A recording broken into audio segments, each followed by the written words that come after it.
Starting का जो 5 question आती है ना, स्टूडेंट्स इसको मजाक बना के रखा है। मेरे दोस्तों आप लोगों को शायद पता नहीं है कि आखिर ये जो फर्स्ट में 5 क्वेश्चन जो हमारे एमसीक्यू टाइप का जो पूछे जाते हैं वो कितना इंपॉर्टेंट है। अगर नहीं पता है तो ध्यान से सुनिए मेरे भाई। जब भी आपका कॉपी जांच होती है ना, सबसे पहले आपका एमसीक्यू जांच होती है और जांच करने के बाद एग्जामिनर को यह अंदाजा लग जाती है कि आखिर स्टूडेंट्स ने किस प्रकार से लिखे हैं।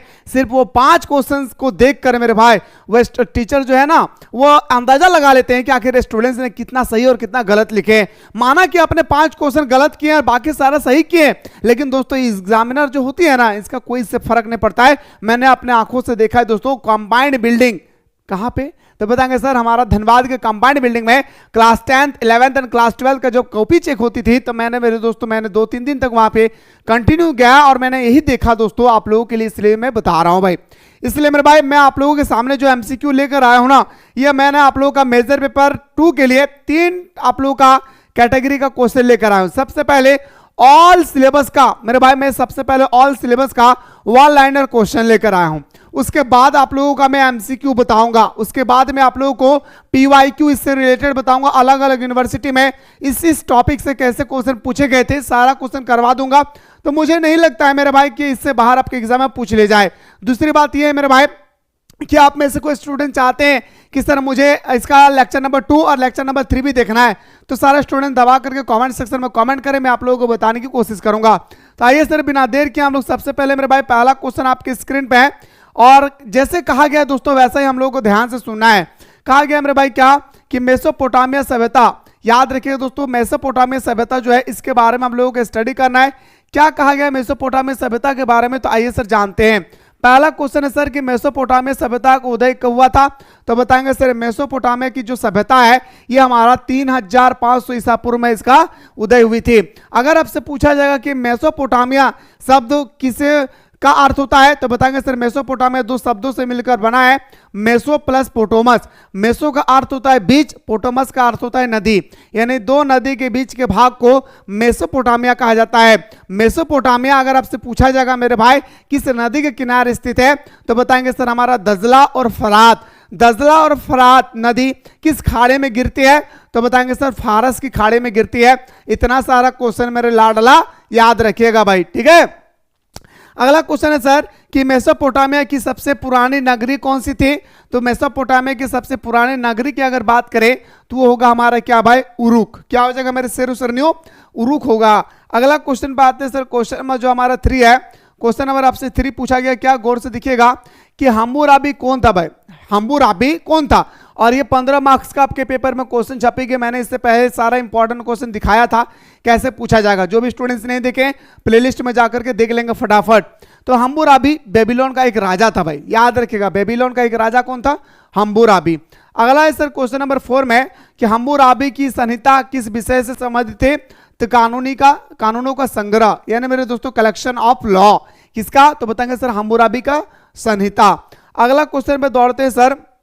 अगला प्रश्न है आपके सामने कि जिगुरात का उपयोग किसके लिए होता था, तो जिगुरात का उपयोग होता था देवी की पूजा के लिए। किसका उपयोग होता था मेरे भाई, देवी की पूजा के लिए, तो बताएंगे सर जिगुरात का उपयोग करते थे हम लोग देवी की पूजा के लिए। ओके, कहीं दिक्कत नहीं होना चाहिए भाई।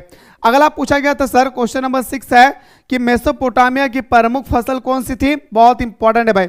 मेसोपोटामिया की प्रमुख फसल हमारा क्या होगा मेरे भाई, तो बताएंगे सर जौ और गेहूं। आशा कर रही हो रे भाई हमार बहन कि तोहनी हमार बतवा बुझल पा रही, उम्मीद करियो ने रे दादा हमार दीदी कि तोहनी हमार बतवा बुझल पा रही। चले दादा अगला क्वेश्चन तोहनी से करल गले रे भाई, कहो तोहनी से कि बताओ हमरा मेसोपोटामिया के लोग लेखन के लिए किसका प्रयोग करते थे। मतलब मेरे भाई आपसे पूछा गया कि मेसोपोटामिया जो है हमारा ना लिखने के लिए किस चीज का प्रयोग क्या करते थे, तो बताएंगे सर उस स्थिति में ये लोग किसका प्रयोग करते थे मेरे लाडला, तो बताएंगे सर मिट्टी की तख्तियां, यानी दोस्तों मिट्टी की तख्तियां।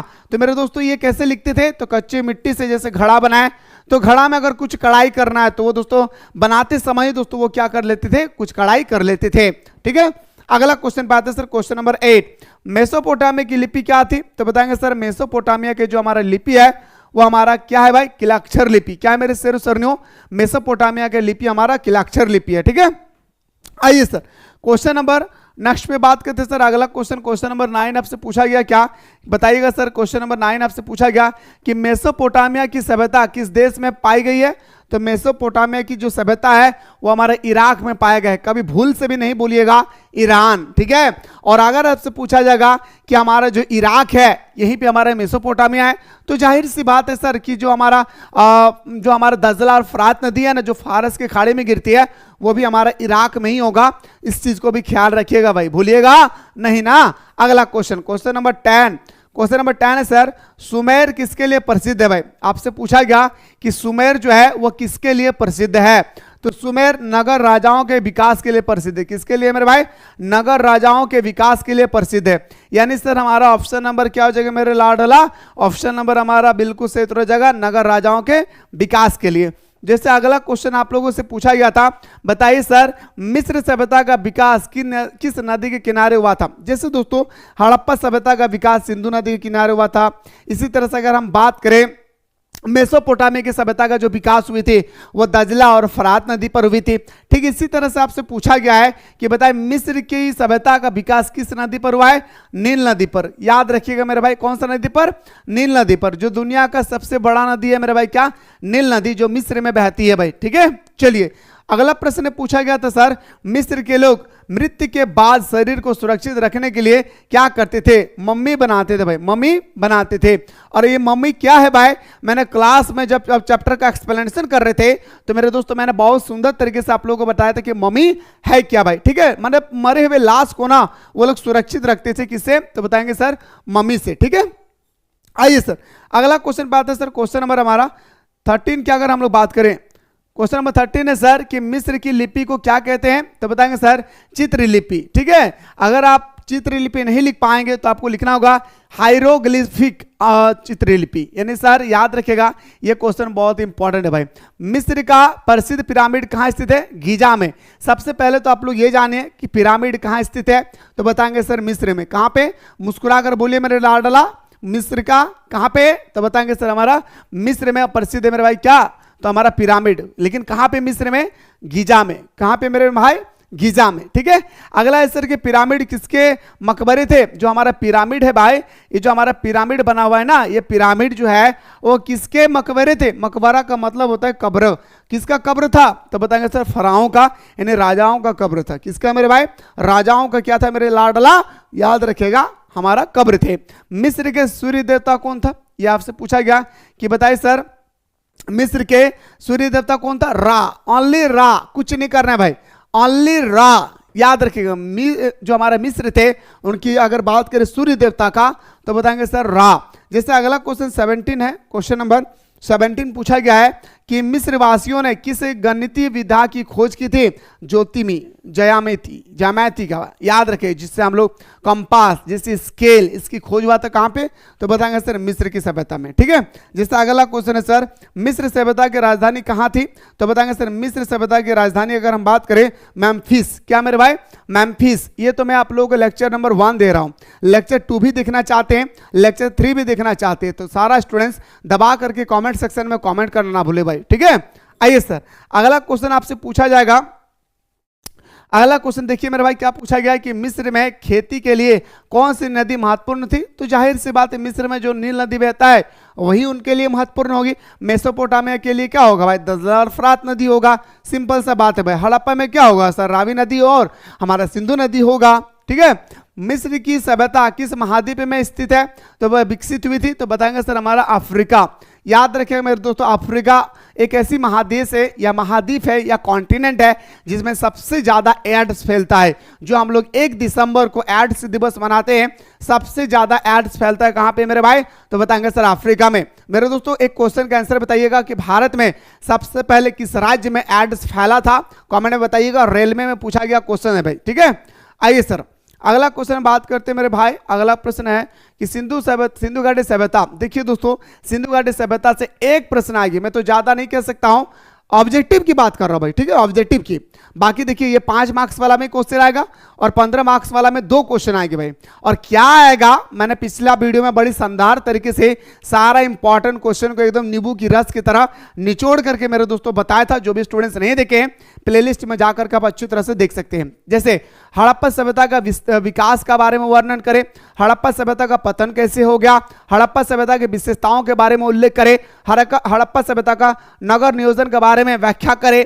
इस प्रकार से मेरे भाई आपके एग्जाम में एक क्वेश्चन तो मेरे भाई कंफर्म है, याद रखिएगा किसे, लॉन्ग क्वेश्चन में। बाकी एक क्वेश्चन तो आपका शॉर्ट में 100% छपेगी भाई, ठीक है। यानी 15 और 5 20 और 21 हड़प्पा सभ्यता के चैप्टर से 21 मार्क्स का आपके पेपर में क्वेश्चन आएगा। कितना मेरे शेर सरनियों, 21 मार्क्स का क्वेश्चन आएगा भाई, ठीक है। आइए सर, सिंधु सभ्यता की खोज कब हुई थी? 1921 में। किसने किया था? दयाराम साहनी ने। कौन सा नदी के तट पे? रावी नदी के तट पे, ठीक है। मोहनजोदाड़ो की खोज किसने किया था? रखलदास बनर्जी ने 1922 में किया था। याद रखिए कब किया था मेरे भाई? 1922 में मोहनजोदाड़ो की खोज रखलदास बनर्जी ने किया था। कौन सा नदी के किनारे? तो बताएंगे सर हमारा सिंधी नदी के किनारे। अच्छा मेरे दोस्तों, आपसे अगर सिंधु नदी के किनारे, क्या मेरे भाई? सिंधु नदी के किनारे, सिंधु नदी के किनारे। अच्छा मेसोपोटामिया शब्द जो है, सॉरी आपका जो मोहनजोदाड़ो शब्द है किस भाषा के शब्द से है? तो सिंधी भाषा के शब्द से लिया गया है। कहां से? सिंधी भाषा का शब्द से लिया गया है, जिसका अर्थ होता है क्या? तो बताएंगे सर मृतकों का टीला। क्या बताएंगे? मुस्कुरा कर बोलिए मेरे शेर सरनियों, मृतकों का टीला, शमशान घाट या कब्रिस्तान। याद रखिएगा भाई, याद रखना भाई। दफनाने की जो प्रथा थे वो हमें मोहनजोदाड़ो से ही मिला है भाई। दफनाने की जो प्रथाएं थी ना, वो हमें मोहनजोदाड़ो से ही मिला है भाई। इस चीज को याद रखिएगा भाई, ठीक है। एक क्वेश्चन और याद रखिएगा, पिछले साल का पूछा हुआ क्वेश्चन है कि सबसे बड़ा स्नानागार कहाँ है? तो बताएंगे सर मोहनजोदाड़ो में। मोहनजोदाड़ो कहाँ स्थित है? तो बताएंगे सर पाकिस्तान में। कौन सा जिला में? तो बताएंगे सर पाकिस्तान के सिंध प्रांत के लारकाना जिला में। क्या? सिंध प्रांत के लारकाना जिला में। इतना सारा क्वेश्चन जो मैं बता रहा हूं ना, मजाक में नहीं लेना है भाई। मैं फिर से कह रहा हूं, वही जो 5 क्वेश्चन फर्स्ट में पूछा जाता है ना मेरे लाडला, ये जो फर्स्ट में 5 क्वेश्चन पूछा जाता है ना, इस क्वेश्चन को मजाक मत बनाइएगा। ये 5 क्वेश्चन को देखकर ही एग्जामिनर दोस्तों ये जज कर लेते हैं कि स्टूडेंट्स कितना पढ़े और कितना नहीं। माना कि आप 5 क्वेश्चन गलत लिखे भाई और बाकी सारा क्वेश्चन आपने बहुत सुंदर लिखे, लेकिन दोस्तों एग्जामिनर यही सोचकर आगे की पढ़ाई मतलब आगे की कॉपी की जांच करती है कि स्टूडेंट्स यहीं पे गलत कर दिए तो आगे क्या होगा। स्टूडेंट्स यहां पे सब सही किए हैं, अरे वाइप रे बाप, आगे तो और सही करेंगे वो। ऐसा होता है दोस्तों कॉपी जांच। रियल बता रहा हूं, हो सकता है आप लोगों को लग रहा है सर ये तो आप फैक्ट बता रहे, क्योंकि मैं इसलिए बता रहा हूं भाई क्योंकि मैं अपने आंखों से देखा हूं और एक दिन नहीं, मैंने लगभग 3 दिन तक कंटिन्यू देखा हूं। इसलिए मेरे दोस्तों मैं आप लोगों को ये बता रहा हूं कि आप लोग भी अपना लिखने के टेक्निक को चेंज कीजिए भाई, ठीक है। आइए सर, बात करते हैं सर हड़प्पा सभ्यता की खोज किसने किया था? दयाराम साहनी ने। रावी नदी के तट पे सिंधु घाटी सभ्यता की प्रमुख फसल क्या था? गेहूं और जौ। याद रखिएगा, गेहूं और जौ हमारे सिंधु घाटी सभ्यता का प्रमुख फसल थी। आइए सर अगला प्रश्न पे आते हैं 25। सिंधु घाटी सभ्यता में नगर योजना कैसी थी? तो बताएंगे सर सुव्यवस्थित और ग्रिड प्रणाली पर आधारित है। किस प्रणाली पर? बहुत इंपॉर्टेंट है ये क्वेश्चन, ग्रिड प्रणाली पर आधारित थी। दूसरा क्वेश्चन यहाँ पे एक और बात याद रखिएगा, जो हमारा नगर योजना है भाई, जो हमारा शहरीकरण है वो भी हमारा कौन सा सभ्यता का देन है? सिंधु घाटी सभ्यता का। सिंधु घाटी सभ्यता का आकार कैसा था? तो बताएंगे सर त्रिभुजा आकार था। इसका क्षेत्रफल कितना फैला हुआ था? तो लगभग मेरे भाई कुछ कम 13 लाख वर्ग किलोमीटर में फैला हुआ था। यह भारत के किस भाग में स्थित थे? तो उत्तर पश्चिम भाग में स्थित था भाई। याद रखिएगा, भारत में स्थित सबसे बड़ा, याद रखिएगा क्या, भारत में स्थित हड़प्पा सभ्यता का भारत में स्थित सबसे बड़ा स्थल कौन सा था? तो बताएंगे सर राखीगढ़ी। क्या? मुस्कुराकर बोलिए ना मेरे भाई और बहन। याद रखिएगा, भारत में अगर पूछा जाएगा तो राखीगढ़ी कहां है? हरियाणा में। ओके, अगर आपसे पूछा जाएगा कि हड़प्पा सभ्यता का सबसे बड़ा स्थल कौन था? तो मोहनजोदाड़ो। लेकिन भारत अगर लग जाएगा ऑप्शन में, मतलब क्वेश्चन में भारत लगा हुआ रहे, तो आपको राखीगढ़ी बताना जो हमारा हरियाणा में। मेरे भाई अगर आपसे पूछा जाएगा काली चूड़ी का आविष्कार किस स्थल से मिला है? तो बताएंगे सर वो हमारा, याद रखिएगा, कालीबंगा। कालीबंगा कौन सा नदी के किनारे स्थित है? तो बताएंगे सर घाघरा या सरस्वती नदी के किनारे स्थित है। कालीबंगा में ही हमें हल से जुते हुए साक्ष्य का प्रमाण मिला है। और मेरे दोस्तों अगर आपसे पूछा जाएगा कि बताइए सर लोथल कहां स्थित है, तो बताएंगे सर गुजरात में। लोथल से क्या मिला है भाई, तो बंदरगाह मिली है। बंदरगाह क्या है मेरे भाई, तो बताएंगे सर बंदरगाह हमारा जहां पे समुद्री जहाज जाकर रुकती है और सामान का उतार चढ़ाव होती है, उसी को बोलते हैं बंदरगाह। इतना सारा क्वेश्चन बताया हूं, एकदम कान में दोस्तों खोस लेना है। दूसरा, अगर आपसे पूछा जाएगा कि हमारा जो लोथल है वो कौन सा नदी के किनारे स्थित है, तो बताएंगे सर हमारा भगवा नदी के किनारे लोथल स्थित है। आशा करियो ना रे भाई हमर बहन कि तोहनी के बेस लागो हो, ऐसा करियो ना। तोहनी चाह ही ना कि सर जल्दी से हमनी के सेट 2 और सेट 3 हमनी के बताई दिया। अगर तोहनी चाह ही ना रे दादा हमर दीदी, तोहनी कमेंट जरूर करिया भाई। तोहनी के कमेंट से हमनी के ताकत मिलतो। आ तोहनी कमेंट नहीं करबी ना तो हमनी के पता चल जितो कि तोहनी 9 चाह ही कि सेट नंबर 2 और सेट नंबर 3 हम बताए हो। ठीक हो, आइए सर अगला प्रश्न आपसे पूछा गया सर कि महान स्नानागार कहाँ मिला है, मोहनजोदाड़ो में। मैंने आपको बताया था सीढ़ी उतरने के लिए मेरे भाई उत्तर से दक्षिण की ओर सीढ़ी था, यह भी मैंने बताया था। Grade path. सिंधु सभ्यता के लोग किस देवी की पूजा करते थे, मातृ देवी की पूजा करते थे। सिंधु सभ्यता के लोग किस धातु का प्रयोग करते थे, किस धातु का प्रयोग नहीं किया था, लोहा का। सबसे पहले कौन सा धातु का प्रयोग किया था, तांबा का भाई, याद रखिएगा। किसका मेरे भाई, तांबा धातु का प्रयोग किया था। ठीक है, भूलिएगा नहीं भाई। ठीक है, सॉरी कांसा धातु का प्रयोग किया था। आई एम रियली सॉरी भाई, कांसा धातु का प्रयोग किया था। किसका मेरे भाई, कांसा भाई। ठीक है, याद रखना भाई, कांसा धातु का प्रयोग किया था। कांसा किसका मिश्र धातु है भाई, कांसा किसका मिश्र धातु है, तो बताएंगे टीन प्लस तांबा, टीन प्लस तांबा, याद रखिएगा। ठीक है ना, चलिए सर अगला क्वेश्चन आते हैं हमारा लाडला। अगला क्वेश्चन है शेर सरनियो। क्या पूछा जाएगा आपसे कि सिंधु सभ्यता की लिपि किस प्रकार की थी, चित्रलिपि। ठीक है, सिंधु घाटी सभ्यता का पतन कब हुआ, 1750 में। कैसे पतन हुआ, आज तक कोई इतिहासकार इसका कोई प्रमाण नहीं दे पाए भाई, है ना। कोई मिला है आज तक कि सिंधु घाटी सभ्यता का पतन कैसे हुआ, इसके बारे में कोई चर्चा किया नहीं। लेकिन इस बार एक क्वेश्चन आएगा 15 मार्क्स का, कि सिंधु घाटी सभ्यता का पतन के बारे में व्याख्या करें। मैंने बहुत सुंदर तरीके से दोस्तों आप लोगों को नोट्स प्रोवाइड किया हूं, एक बार जा करके जरूर देखिए भाई। आइए सर अगला क्वेश्चन पे बात करते सर, चीनी सभ्यता का विकास किस नदी के तट पर हुई थी। तो जैसे जैसे हमारा दोस्तों मिस्र की सभ्यता का विकास नील नदी के तट पर हुआ था। मेसोपोटामिया का विकास तो बताएंगे सर हमारा दजल और फ्रात नदी पर हुई थी।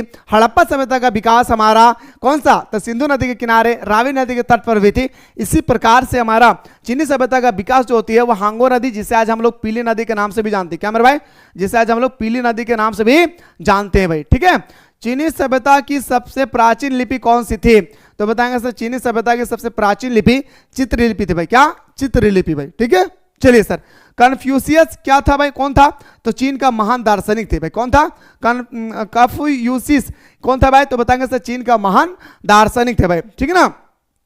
जैसे अगला क्वेश्चन पूछा गया सर 34, क्वेश्चन नंबर आपसे पूछा गया दोस्तों 34 के बाद देखिए, कन्फ्यूशियस ने किस सिद्धांत का प्रचार किया था, नैतिकता और सदाचार। क्या मेरे भाई, नैतिकता और सदाचार। चीन की सबसे प्रसिद्ध दीवार कौन सी थी, चीन का महान दीवार ग्रेट वॉल ऑफ चाइना, याद रखिए ग्रेट वॉल ऑफ चाइना। चीन का एक तरह का देखा जाए दोस्तों, यही हमारा चीन का है, चीन का दीवार है मेरे दोस्तों, जो सबसे ऊंची दीवार है पूरे विश्व की, जो आज टूट गई भाई। ठीक है, अगला कागज बारूद और छपाई का आविष्कार कहां हुई थी, चीन में। कागज लो या दोस्तों बारूद लो या दोस्तों छपाई का, छपाई मतलब प्रिंटिंग प्रेस लो, वो कहां पे आविष्कार हुआ था, चाइना में भाई। ठीक है, चलिए सर अगला प्रश्न पे आते हैं सर, क्वेश्चन नंबर नेक्स्ट पे।